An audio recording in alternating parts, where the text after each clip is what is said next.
आज के इस मौके पर सबसे पहले सोशल जस्टिस के जो फोरम बना है और इस फोरम की जो मांग है, उस मांग को मैं समाजवादी पार्टी के राष्ट्रीय अध्यक्ष माननीय अखिलेश यादव जी की अपनी पार्टी की ओर से, अपनी ओर से पूरा का पूरा सहयोग करता हूं, समर्थन देता हूं। साथियों, इस बात की जो चिंता जिसके लिए आज आप जंतर मंतर की सड़कों पर उतरे हैं, हमको इस बात की चिंता 2016 से ही थी, जब देश की मानव संसाधन मंत्री स्मृति ईरानी जी हुआ करती थी। हमने पार्लियामेंट में एक सवाल किया था और उस सवाल का जो जवाब आया था, सच मानो नौजवान साथियों, उस जवाब के बाद मेरा खून खौल गया था। और इसीलिए मैंने लोकसभा के अंदर मर्यादाओं की परवाह किए बिना जिस तरीके से उस सवाल के जवाब को पूछा था, वो मैं समझता हूं सोशल मीडिया के माध्यम से बहुत सारे नौजवानों ने देखा है। इसलिए नौजवान साथियों, आज मैं कहना चाहता हूं, ये जो 5 मार्च का रोस्टर सरकार लाई है, ये रोस्टर कोई मामूली रोस्टर नहीं है। ये सदियों से जो दलित, कुचले, पिछड़े, शोषित, पीड़ित, हमारे SC, ST, माइनॉरिटी, OBC के लोगों को शिक्षा से वंचित करने का जो षड्यंत्र था, उसी षड्यंत्र के क्रम में एक ये हिस्सा था। वैसे भी साथियों, सदियों से विश्वविद्यालय, महाविद्यालयों में हम लोगों की कभी भागीदारी हो नहीं पाई। बाबा साहब भीमराव अम्बेडकर साहब ने जो संविधान बनाया, उस संविधान के अनुपालन में तमाम सर्वोच्च न्यायालय के जो फैसले आए, उन फैसलों के बावजूद हम लोगों को भागीदारी सुनिश्चित कभी नहीं की गई। हमेशा लगड़ी मारी गई, हमेशा वो हथकंडे अपनाए गए कि कैसे SC, BC, OBC के लोग यूनिवर्सिटी और डिग्री कॉलेजों में पहुंच न पाए। ये हथकंडे लगातार अपनाए गए। इसलिए मैं साथियों लगातार आपसे कह रहा हूं, हम समाजवादी पार्टी के लोग लगातार आपकी इस आवाज को सदन के अंदर और सड़कों पर भी उठाते रहे। साथियों, हमने कहा था और याद होगा आपको, 18 जुलाई को जब लोकसभा में मुझे उठाने का मौका मिला, 19 जुलाई को आदरणीय पासवान साहब ने जब राज्यसभा में उठाया, तो 19 जुलाई को ही किसी तरह से UGC ने रोक लगाई। उसके बाद लगातार मैं कहता रहा, सदन में भी मंत्रियों ने कहा कि हम नया विधेयक लाएंगे, जावड़ेकर साहब ने भी कहा, गृह मंत्री ने भी कहा, हम लोग घेराबंदी करते रहे। और अभी जब शीतकालीन सत्र था और मुझे लगा कि कहीं एक विधेयक नहीं ला रहे हैं, मैं व्यक्तिगत तौर पर इलाहाबाद विश्वविद्यालय के अपने 2 पूर्व अध्यक्षों के साथ, जिसमें ऋचा सिंह और अवनीश यादव को लेकर जावड़ेकर साहब से जब मैं मिलने पहुंचा, तो उन्होंने कहा कि मैं इसी चालू सत्र में ही विधेयक लेके आऊंगा। लेकिन वो सत्र भी चला गया। आज ये अंतिम सत्र 16वीं लोकसभा का शुरू हो रहा है और मैं उम्मीद करता हूं, मैं मांग भी कर रहा हूं सरकार से कि इस सत्र में नया विधेयक लाके जो 13 पॉइंट रोस्टर जो आया है फैसला, इस फैसले को बदलने का काम करो। मैं बड़ी जिम्मेदारी से कहता हूं साथियों, जिस तरह से SC एक्ट की पैरवी में लापरवाही की गई थी और फैसला SC लोगों के खिलाफ किया था, उसी तरह की परिस्थितियां इस रोस्टर के मुद्दे पर भी की गई हैं। फैसले में लापरवाही की जा रही है, हीरा हवाली की जा रही है, ढील ढाल की जा रही है और पुनः याचिका के नाम पर समय काटने का षड्यंत्र चल रहा है। और साथियों, मैं क्या कहूं, पिछले 20 सालों में विश्वविद्यालयों में जितनी नियुक्तियां नहीं आई, उतनी नियुक्तियां 5 मार्च से लेकर 18 जुलाई के बीच उतनी नियुक्तियां और भर्तियां हुई है। बताओ साथियों, सच्चाई है कि नहीं साथियों? और एक नहीं, हर मौके पर, हर फील्ड में न्याय हो रहा है।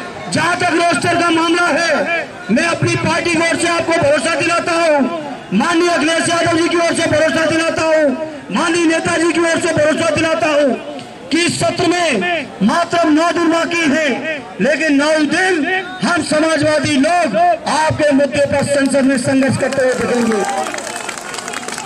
हमें उम्मीद है कि हो सकता है सरकार आपकी ताकत पर, जिस तरह से आज दिल्ली की सड़कों को आपने जाम कर दिया है, हो सकता है आपकी ताकत से डरकर ये सरकार विधेयक लेके आए और कहीं 1% न लाई।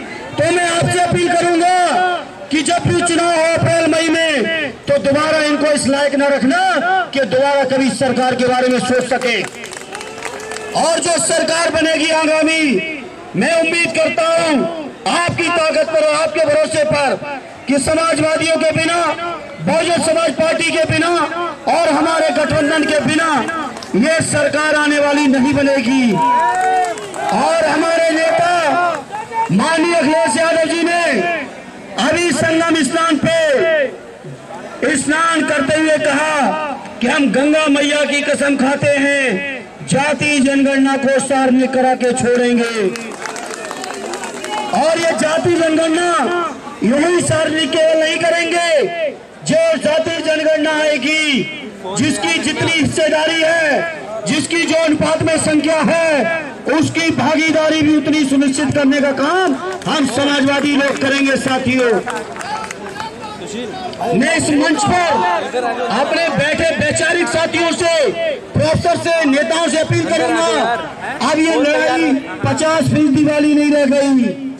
अभी तो लड़ाई होती थी कि ओबीसी 27 नहीं हो पाए, हमारे एससी 15 नहीं है, एसटी 7.5 नहीं है। हम अपने मंच के नेताओं से अपील करेंगे, पत्रकार मित्रों के माध्यम से कहेंगे कि अब ये 15, 7.5 और 27 छोड़ो, अब लड़ाई लड़नी है 85% लेने की।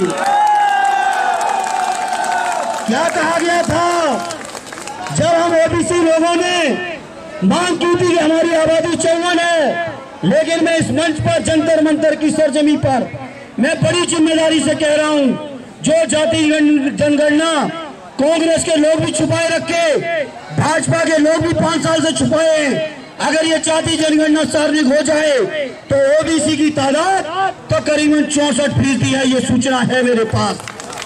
हमारे एससी एसटी भाइयों की, एसटी भाइयों की भी संख्या बढ़ी है।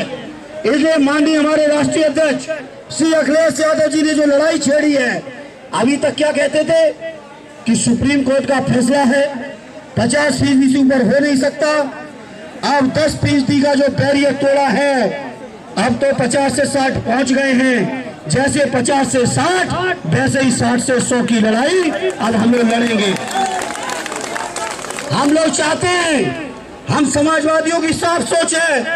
बहुत सारे वैचारिक लोग, पत्रकार मित्रों ने भी अभी मुझसे सवाल किया, हमारी पार्टी के सामने एक सवाल खड़ा किया, क्या आपने 10% पर समर्थन क्यों दिया? मैं इसलिए कहना चाहता हूं, 10% जो हमारे अपर कास्ट के गरीब लोग हैं, उनको रिजर्वेशन 10% मिले, हमें आपत्ति नहीं। अगर उनकी तादाद और आबादी 15% है तो वो 15 भी उन्हें मिले, हमारी समाजवादियों को इसमें भी आपत्ति नहीं। लेकिन बचा हुआ 85% या 88%, 86% जो भी तादाद निकले वो हमारे बहुजन समाज को मिले, ये हमारी मांग है।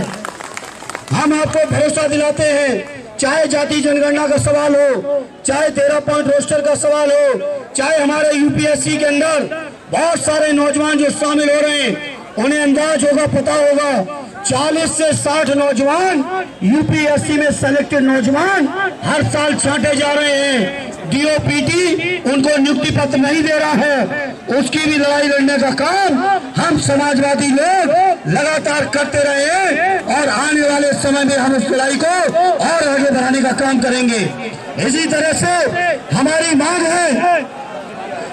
मांग है, जितने भी पद हैं शासन में, जितनी भी जगह है, हर जगह पर आबादी के अनुपात में एससी, एसटी, ओबीसी और माइनॉरिटी को हर जगह भागीदारी सुनिश्चित हो। चाहे कैबिनेट सेक्रेटरीट हो, चाहे केंद्रीय मंत्री हो, चाहे प्रांतों के मुख्यमंत्री हो, चाहे प्रांतों में गवर्नर हो, चाहे विश्वविद्यालयों में वाइस चांसलर हो, हर स्तर पर एससी, एसटी, माइनॉरिटी के लोगों की भागीदारी सुनिश्चित होनी चाहिए। ये मांग हमने संसद में भी हमेशा कही है और आज जंतर मंतर की सड़कों पर भी हम लोग अपनी पार्टी की ओर से इस मांग को लेकर आए हैं और हम आपको भरोसा दिलाते हैं, जो लड़ाई माननीय नेताजी ने मंडल कमीशन के लागू कराने के लिए लड़ी, आदरणीय लालू प्रसाद जी ने लड़ी, माननीय स्वर्गीय काशीराम जी ने लड़ी, उसी लड़ाई को माननीय अखिलेश यादव जी, भाई तेजस्वी आदरणीय बुआ मायावती जी के नेतृत्व में उस लड़ाई को हम लोग आगे बढ़ाने का काम करेंगे। और जब तक सामाजिक न्याय के मुद्दों पर हर स्तर पर न्याय नहीं दिला पाएंगे तब तक हम इस लड़ाई को अनवरत रूप से लड़ते रहेंगे। ये मैं अपनी पार्टी की ओर से, अपनी ओर से इस जंतर मंतर की सरजमी पर आए पूरे देश के अपने प्रोफेसर, छात्र, नौजवान, पत्रकार मित्रों को माध्यम से पूरे देश के लोगों को बताना चाहते हैं, जब तक 85% लोगों को न्याय, सम्मान और भागीदारी हम समाजवादी लोग नहीं दिलाएंगे तब तक हम लोगों का संघर्ष जारी रहेगा। बहुत बहुत धन्यवाद।